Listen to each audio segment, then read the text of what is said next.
Hello, my spooky people.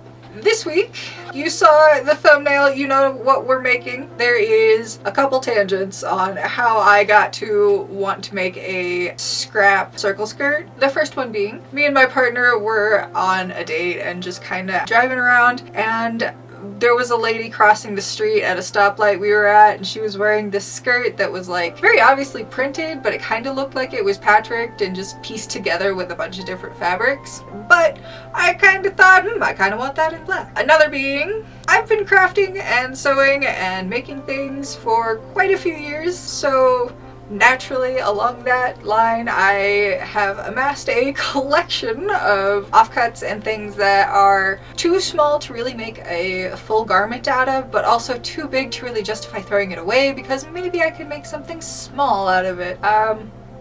Except I do that a lot, and I have a lot of those now, and it's starting to take up a lot of space, so I need to just use those and get that out of the way. Last cold season, I didn't really have a floor-length skirt or anything super insulating, and that wasn't super great. I mean, I have pants, and that was whatever. And you've seen me wear this skirt around. It's very thin, though, and it's not floor length. It's not the greatest for winter, and usually I can put like a pair of pajama pants or something underneath this just to like get by and be able to wear this out comfortably. But I would like a floor length skirt for this season, and I know a lot of the fabrics I'm going to be using are a little bit heavier weight than this. I'm really hoping for a warmer floor length skirt out of this, something that has a decent amount of movement to it and just overall is my vibe and spooky and, you know, looks decent. So yeah, that's how I came to want to make a patchwork skirt, and that's what we're going to do for this video. So let's go start by making a pattern, and we'll go from there. I'm starting this by making a circle skirt pattern. I'm using a calculator that I found online. I added a couple extra inches just because I plan on using an elastic waistband for this skirt. Next, I'm going to lay down some tape onto my workbench and then trace the pattern onto that tape. This is going to help me make the panels for the skirt just a little bit easier and faster.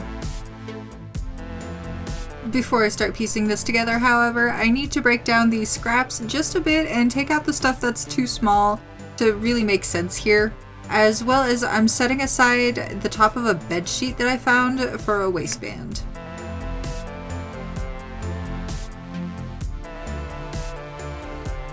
The entire first day of this project was spent on pinning all of the scraps together to make these panels, and I ended up with 8 total.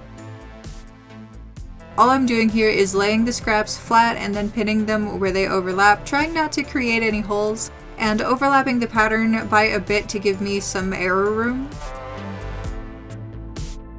By the end, I still had some scraps left over, and I could probably have made another 2 panels, but I was already worried about how big this skirt was going to be, so I left it at 8.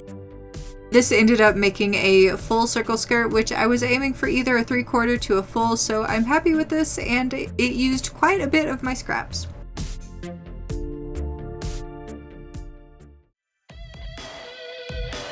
Day 2 was spent sewing all of those panels together. Unlike a normal seam, I'm just sewing it flat just like I pinned it. I want the raw edges that will eventually fray as the skirt ages. I'm sewing close to the edge of whatever scrap is laying on top, and I'm also not worrying about being super clean about these seams either.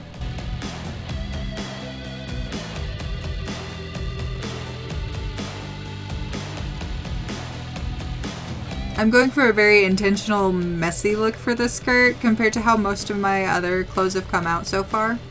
My goal with this is that as this ages and grows holes throughout its life, I'll be able to patch it with new fabric from whatever project I've been working on recently. So what I end up with at the end of this video will not be what it will look like in a few years, hopefully. Maybe I'm just nostalgic, but it makes me happy to think that the skirt will be a story of my sewing and crafting adventures, and something that I'll have for years and years that will constantly change as it ages.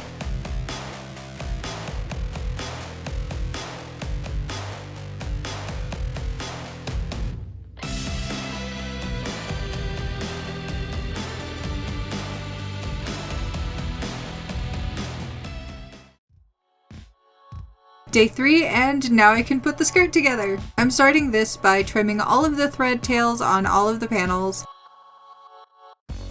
I'm also trimming the edges on the back so that I don't have anything flopping around on the inside.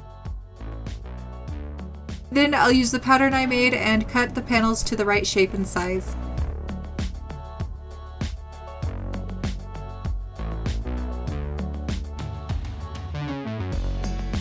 I'm so excited I remembered pockets! So I'm going to sew half of one of the pockets to the side of 4 panels, and then I'm going to sew the bags together on the outer edge. I'll then reinforce that edge with a zigzag stitch, and then I will sew those skirt panels together.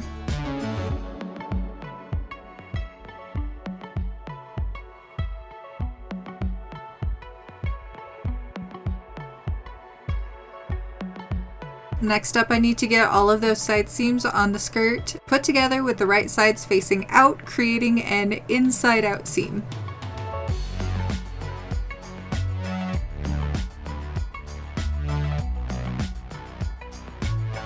Once all of the side seams are done, I'll run 2 loose gathering seams at the very top of the skirt and then gather that down quite a bit more than I know I'll need to. I'm doing this in 2 halves, the front and the back, so that I don't put too much stress on one set of gathers. This also helps me make them more even.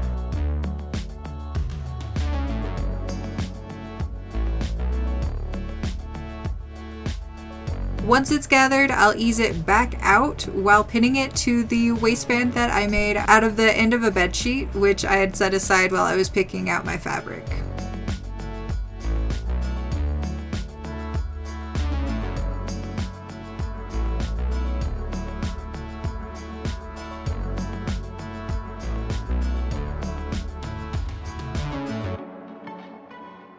Once the waistband is pinned to the gathered skirt, I'll sew that, and then off camera press and pin the other end of the waistband.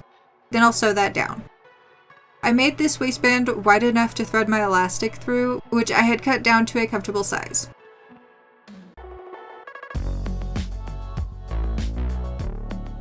Before I thread the elastic into the skirt, I will go ahead and remove the gathering stitches.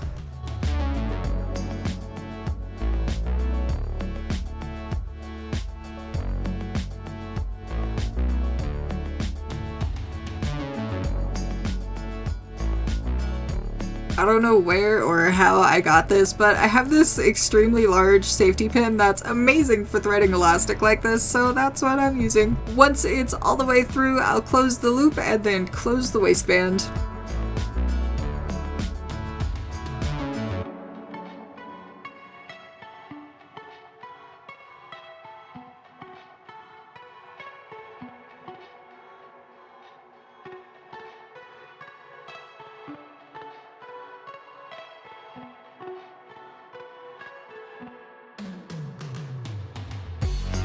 And the last step is bias tape on the bottom hem, and I am done.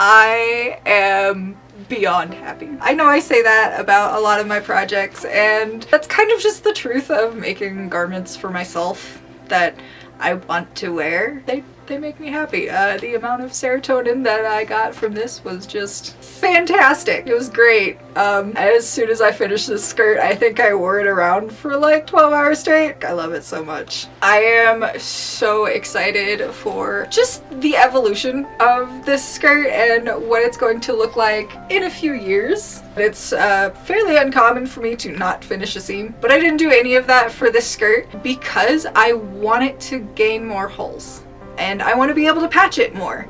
with more offcuts and more scraps and other things from future projects that I haven't even thought of right now. This skirt is like a story of my crafting adventure. There are so many different little pieces from different times and moments in my life. I don't know, I'm just excited to be able to continue to patch this skirt, watch it evolve throughout the years. There's already a hole in this that I'm excited to patch. I think I'm going to come up with a system where I keep like a few safety pins on this thing to be able to mark where those new holes are, because I definitely will lose it. I am beyond happy with how this came out. It is perfect. It is going to evolve with me throughout my life, throughout its own life, and honestly, if I keep up with patching this thing, I don't think it'll ever die. This is like a forever skirt or something like that, if such a thing exists. I'm so happy with this. I know this is a fairly short project. I was definitely expecting this to take a lot longer than it did. It was a really good stash busting project, and I'm